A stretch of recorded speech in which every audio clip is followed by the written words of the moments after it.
আসসালামু আলাইকুম। শুভ সন্ধ্যা সবাইকে।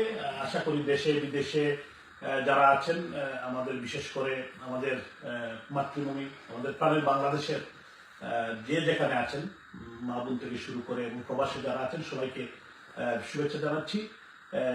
আমি দুই একটি কথা বলতে চাই। যে কথাটা হলো যে বর্তমান জোর করে ক্ষমতা দখলকারী ডক্টর মোহাম্মদ ইউনূস, যিনি ইন্টারিম গভর্নমেন্টের প্রধান হিসাবে দাবি করেন, যিনি দেশে বিদেশে ঘুরছেন এবং আজকে আমাদের যে প্রাণের বাংলাদেশ, আমাদের মাতৃভূমি বাংলাদেশকে যিনি বিরান ভূমি হিসাবে বানাচ্ছেন, আজকে সারা বাংলাদেশে যে অরাজকতা, আজকে মানুষ কিন্তু শান্তিতে নেই।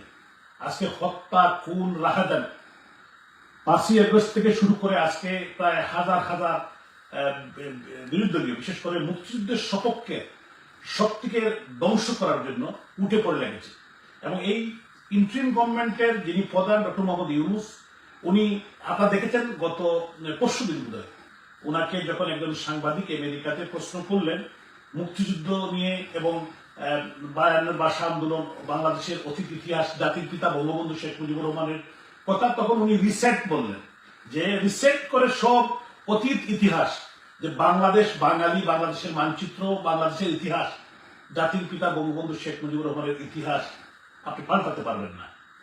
কারণ এটা বাংলাদেশের মানুষের আত্মার সাথে, এই পতাকার সাথে, এই মানচিত্রের সাথে 30 লক্ষ মানুষ এবং 3 লক্ষ মা বোন ইজ্জত দিয়ে এই লাল সবুজের পতাকা জাতির পিতা বঙ্গবন্ধু শেখ মুজিবুর রহমানের নেতৃত্বে এটা অর্জন করেছে। বাংলাদেশের দামাল ছেলেরা, বাংলাদেশের মুক্তিকামী মানুষ, আমি শ্রদ্ধা করে স্মরণ করি যারা 30 লক্ষ মানুষ যাদের রক্তের বিনিময়ে আমরা লাল সবুজের পতাকাকে পেয়েছি।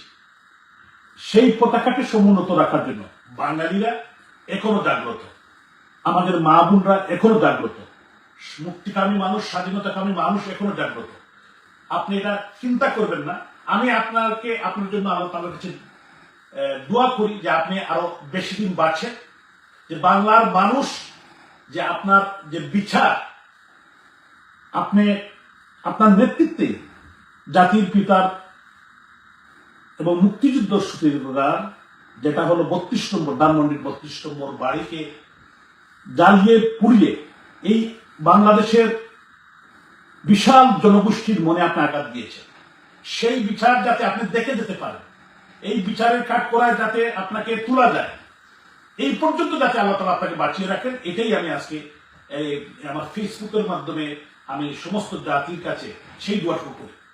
এবং আজকে বাংলাদেশকে একটি কারাগার বানিয়ে ফেলছে। আজকে সারা বাংলাদেশের নিরীহ নেতাকর্মীকে হত্যা করা হচ্ছে, বিশেষ করে আওয়ামী লীগ, যুবলীগ, ছাত্রলীগ, শ্রমিক লীগ এবং বিশেষ করে যারা বয়োজ্যেষ্ঠ আমলা, মুরব্বিয়ান এবং উনার বয়সী অনেক, ডক্টর মোহাম্মদ ইউনূসের বয়সী অনেক সিনিয়র সিটিজেন যারা কোনো কিছুতে ইনভলভ না, তাদেরকে গ্রেফতার করা হয়, তাদের হাতে হাত করানো হয়েছে।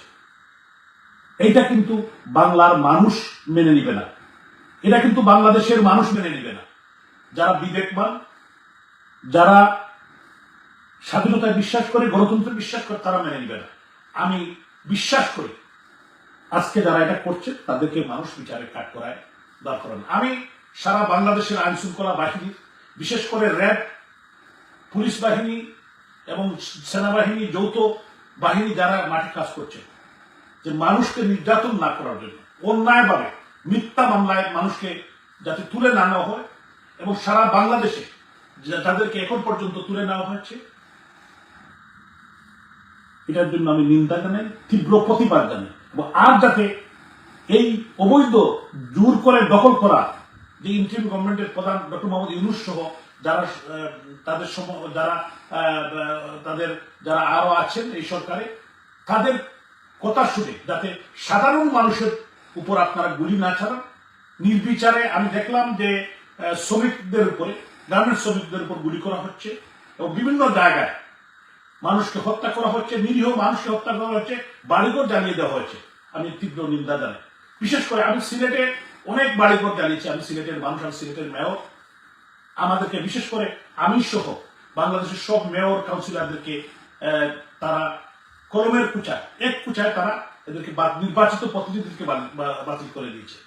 এবং আরো বিষয় যেটা হলো, শুধু আমাদেরকে নয়, সমস্ত পৌরসভা পৌরসভার কাউন্সিলর, তারপর উপজেলা পরিষদ, জেলা পরিষদ সবাইকে তারা বাতিল করে, নির্বাচিত প্রতিনিধিকে বাতিল করে। এটারও বিচার কিন্তু বাংলার মাটিতে একদিন হবে। এবং তাদের ইচ্ছা মতো তারা আইনকে তারা প্রবাহিত করছে জোর করে। ডক্টর আসিফ নজরুল উনি ঢাকা বিশ্ববিদ্যালয়ের আইনের টিচার, উনি নিজেকে বুদ্ধিজীবী হিসাবে দাবি করেন, কিন্তু উনার যে বুদ্ধি আজকে সারা বাংলাদেশের মানুষ ওনাকে চিঠি করছে।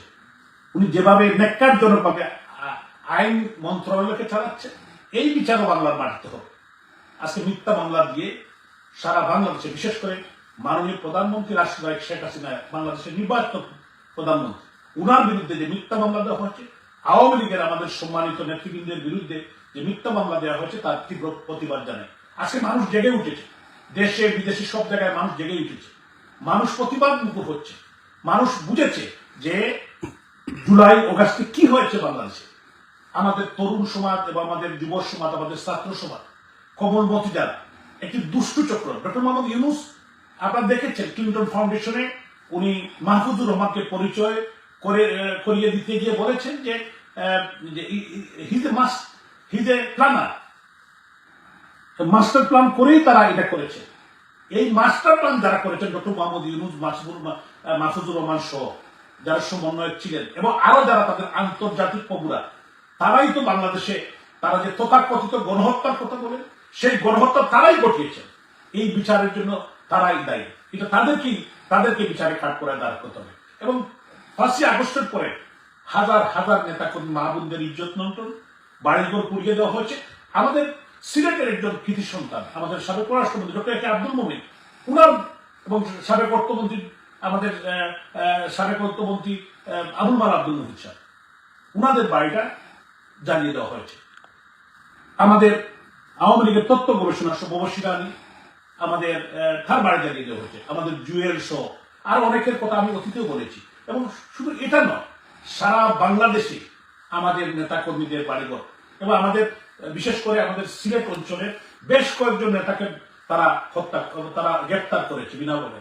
আমাদের যুবলীগের দিনার, আমাদের নিজাম একজন চেয়ারম্যান, তারপর আমাদের মাসুক স্বেচ্ছাসেবক লীগের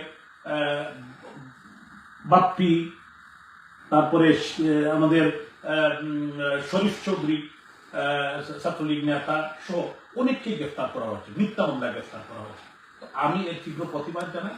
এবং এরা নিরীহ কর্মী, এরা গণতন্ত্রের জন্য, তারা দেশের জন্য, দেশের মানুষের জন্য এবং বঙ্গবন্ধু আদর্শের কর্মী হিসাবে তারা কাজ করছে। তাদেরকে যে গ্রেফতার করা হয়েছে তার তীব্র প্রতিবাদ এবং নিন্দা জানায়।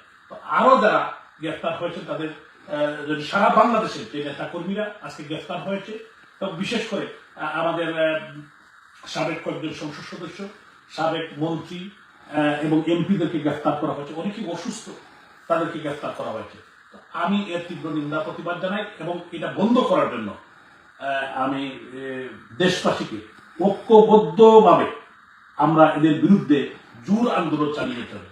কারণ এরা একটা অবৈধ দখলদারি সরকার। তারা আমাদের সেন্ট মার্টিনকে বিদেশিদের কাছে দিতে চায়, আমাদের